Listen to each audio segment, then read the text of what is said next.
Hello friends, అందరు ఎలా ఉన్నారు? I'm very good. Welcome back to my channel. So రీసెంట్గా మా పేరెంట్స్ ఫామ్ హౌస్కి అయితే వెళ్ళడం జరిగింది. సో వర్షాలన్నీ కొంచెం తగ్గాయి, అందరూ నాట్లు వేసుకుంటున్నారు. సో మన ఫామ్ హౌస్లో నాటు అంటే సగం ఫామ్ హౌస్, సగం ప్లాంటేషన్, సగం పొలంలాగా చేశాం కదా. సో ఆ నాటు అయితే అయిపోయింది. ఒకసారి వీడ్ ఎలా ఉంది అంటే చెట్లు ఎలా పెరుగుతున్నాయి, ఎలా ఉంది అని చూడడానికి వెళ్ళారనమాట. ఈ తోటలు పెట్టే ఏ రైతుకైనా పెద్ద ప్రాబ్లం వచ్చేసి కలుపు అంటే వీడ్. మనకు వర్షాకాలంలో బాగా వర్షాలు పడతాయి కాబట్టి వీడ్ విపరీతంగా పెరిగిపోతుంది. అవి చెట్లని డామినేట్ చేస్తాయి అన్నమాట. అది ఎప్పటికప్పుడు దాన్ని కంట్రోల్ చేస్తూ వీడ్ మేనేజ్మెంట్ అనేది వెరీ వెరీ ఇంపార్టెంట్. ఒకసారి మన ఫామ్లో ఎంత వీడ్ పెరిగింది, అసలు చెట్లు కనిపిస్తున్నాయా లేదా ఒక్కసారి చూద్దాము. సో ఇంకా వర్షాకాలం కాబట్టి వీడ్ పెరుగుతుంది. అలాగే మన ఫామ్ పౌండ్లో కూడా బాగా నాచు వచ్చేసిందనమాట. అవన్నీ క్లీన్ చేయించాలి. సో జస్ట్ ఒకసారి ఫామ్ ఎలా ఉంది, చెట్లు ఎలా ఉన్నాయి, దానికి ఓవర్వ్యూ ఈ వీడియో అనమాట. ఎవరైనా నా ఛానల్ని సబ్స్క్రైబ్ చేసుకునే వాళ్ళు ఉంటే డెఫినెట్గా సబ్స్క్రైబ్ చేసుకోండి. Share, like the channel. Have a good day.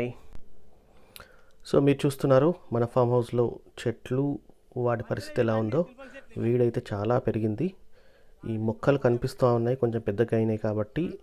కానీ వీడైతే చాలా బాగుంది. మన కేర్ టేకర్ మమ్మీ వాళ్ళకి చూపిస్తూ ఉన్నాడు అనమాట. ఈ చెట్లు ఎలా ఉన్నాయి, ఆ గడ్డి లోపలికి ఒక మినీ ట్రాక్టర్ తీసుకెళ్ళి వాటిని అన్ని క్లీన్ చేయించాలంటే it's a big process. But ఈ వర్షాకాలంలో మాత్రం వీడు విపరీతంగా పెరుగుతుంది. ఎప్పటికప్పుడు దాన్ని తీసినా కొద్దీ వస్తూనే ఉంటుందన్నమాట. సో మీరు చూడొచ్చు ఎంత పెద్దగా పెరిగిపోయిందో. వాటి రకాలేంటో నాకైతే కరెక్ట్ తెలియదు కానీ but there are various varieties. ఎంత ఈజీగా అవి పెరిగిపోతాయంటే they will just dominate and take all the nutrients. మన ప్లాంట్స్కి అయితే ఏవైతే డ్రిప్ పెడతామో వాటికి కాకుండా ఇవి వీడి కోసం వాటికి పోషక పదార్థాలుగా పనిచేస్తాయి అన్నమాట. సో ఇంకొకటి మెయిన్ చేసింది ఏంటంటే ఎండాకాలంలో కొంచెం నీళ్ళు పెడుతూ కొంచెం చెట్లు బాగా పెరగాలని కొంచెం యూరియా అనేది వేయడం జరిగింది. కొబ్బరి చెట్లకి, నిమ్మ చెట్లకి అవి బాగానే పనిచేస్తాయి కానీ జామ చెట్లకు మాత్రం కొన్ని జామ చెట్లు చనిపోయాయి బికాస్ ఆఫ్ దట్. సో ఎవరైనా యూరియా లాంటి వాటి వేయాలనుకుంటే మాత్రం 1-2 సార్లు రీసెర్చ్ చేసుకొని మరీ వేసుకోండి. అండ్ చెట్ల ముదల్లో మాత్రం అసలు వేయకండి, కొంచెం దూరంగా వేసుకొని డ్రిప్ పెట్టేటప్పుడు వాటర్ కొంచెం పదునుగా ఉండేటట్టు చూసుకోండి. సో మొత్తానికైతే కొన్ని చెట్లు అయితే చనిపోయాయి, కొన్ని రికవర్ అవుతూ ఉన్నాయి. సో ఇదొక జస్ట్ అడ్వైజ్ అనమాట. మనం ఏమైతే మాకేంటంటే ఒక ఫెర్టిలైజర్ షాప్ వాళ్ళు చెప్పారనమాట, ఇవైతే చెట్లకు బాగా పనిచేస్తాయి వేయండి అని. అది మిస్టేక్ అయింది. సో మీరు చూడొచ్చు వీడైతే చాలా పెరిగిపోయింది.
సో మీరు చూడొచ్చు ఎక్కడ చూసినా వీటి మాత్రం ఖచ్చితంగా కంట్రోల్ చేయాలి, లేదంటే తోట గ్రోత్ అంతా ఉండదన్నమాట.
ప్రతిసారి తోటకి వెళ్ళినప్పుడు చుట్టూ తిరిగి చెట్లు ఎలా ఉన్నాయి, వాటి వీడ్ కండిషన్ ఎలా ఉంది, ఫెన్సింగ్ ఎలా ఉంది, ఫెన్సింగ్లో ఏమైనా గ్యాప్స్ ఉన్నాయా, ఇవన్నీ చూడడం అనేది మెయిన్ ఇంపార్టెంట్ అనమాట. మనం తోట పెట్టేదే ఈ మొక్కలని పళ్ళ తోటని కొంచెం కాపాడడానికి. సో మనకి చుట్టూ కాంపౌండ్ వేసిన ఏమైనా గ్యాప్స్ వచ్చినాయా, ఏమైనా రాళ్ళు అటు ఇటు అయ్యాయా, ఏమైనా ఫెన్సింగ్ ఏమైనా మిస్ అయిందా, అవి ఎప్పటికప్పుడు మనం రిపేర్ చేయించుకుంటూ ఉండాలి.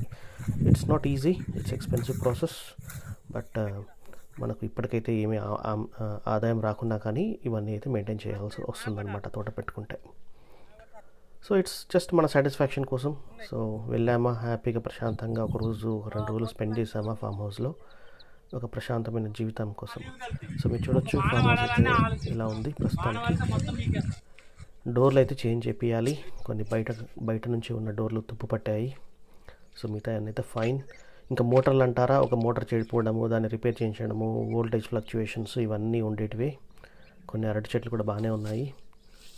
సో మన ఫామ్ పాండ్ పక్కన కూడా బాగా వీడి పెరిగింది. అతనికైతే చెప్పాము ఎప్పటికప్పుడు క్లీన్ చేయించమని. సో పొలం అయితే తను బ్యాక్ సైడ్ వరకు కొంచెం ఎక్స్టెండ్ చేశాడు. సో అక్కడ చెట్లు అన్నీ పోయాయి కాబట్టి సో ఎక్స్టెండెడ్ పొలం అయితే ఇక్కడ వరకు చేశాడు, మీరు చూడొచ్చు.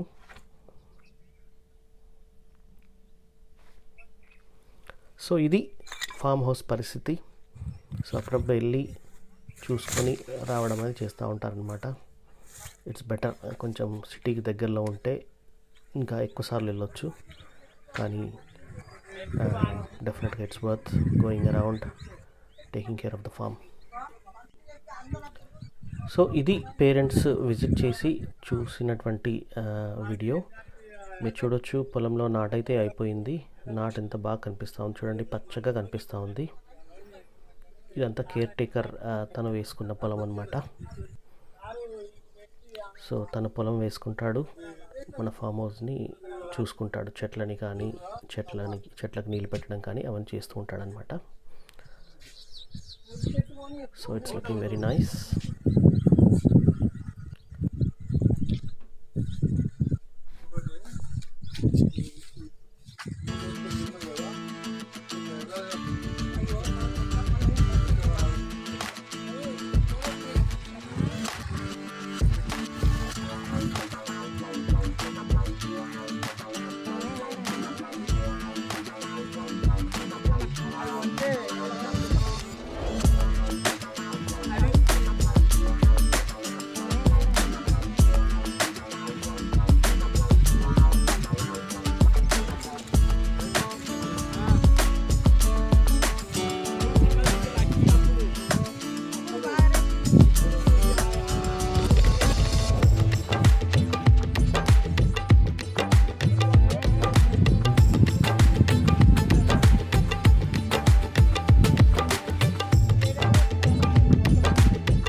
ఇది farm house visit. Parents farm హౌస్కి వెళ్ళి ఒకరోజు అలా అన్నీ చూసుకొని వచ్చే వీడియో నేను పెట్టాను. సో మీరు ఈ స్క్రీన్ షాట్స్లో కొన్ని చూడొచ్చు. చెట్లు పెంచడం అనేది అంత ఈజీ కాదు. మనం చేసుకుంటేనే అది వర్కౌట్ అవుతుంది. మనం వేరే లేబర్లు కానీ కేర్ టేకర్స్కి ఎంత ఇచ్చినా కానీ మన పర్యవేక్షణలో ఎప్పటికప్పుడు చూసుకొని వాటిని కరెక్ట్గా పెంచుకుంటేనే దాంట్లో మనం ఆదాయం పొందవచ్చు. మాకైతే చూస్తున్నారు కదా, మోటార్లు పాడవడము, చెట్లు చనిపోవడము, ప్లస్ మనం పెట్టిన శ్రమకి ఇట్స్ నాట్ ఈజీ ప్రాసెస్ అనమాట. సో ఎవరైనా తోటలు పెట్టాలనుకుంటే ఇవన్నీ ఫ్యాక్టర్స్ ముందుగా మీరు ఆలోచించుకొని ఓకే మేము పెట్టగలము, మేము చేసుకోగలము, మేము దగ్గర ఉండి చూసుకోగలము అన్నప్పుడే ముందుకు రండి. ఇంతవరకైతే మనం పెట్టడమే ఉంటుంది కానీ మనకు ఒక పైసా కూడా రిటర్న్ రావు. చెట్లు పెద్దగా అయ్యి అది మనకు కాపు కాసి మనం వాటిని మార్కెట్కి తీసుకుపోయి అమ్మినప్పుడే మనకు 4 పైసలు వస్తాయన్నమాట. అప్పటి వరకు మనం ఇవన్నీ ఖర్చులు పెట్టి మెయింటైన్ చేయడం మాత్రం తప్పదు. So hope you like this video. Please do subscribe, share చేయండి, లైక్ చేయండి, బెల్ ఐకాన్ని ప్రెస్ చేయండి. నేను రెగ్యులర్గా వీడియోస్ అయితే పెట్టడానికి ట్రై చేస్తాను. Hope you have a lovely day and catch you in the next video. Thank you.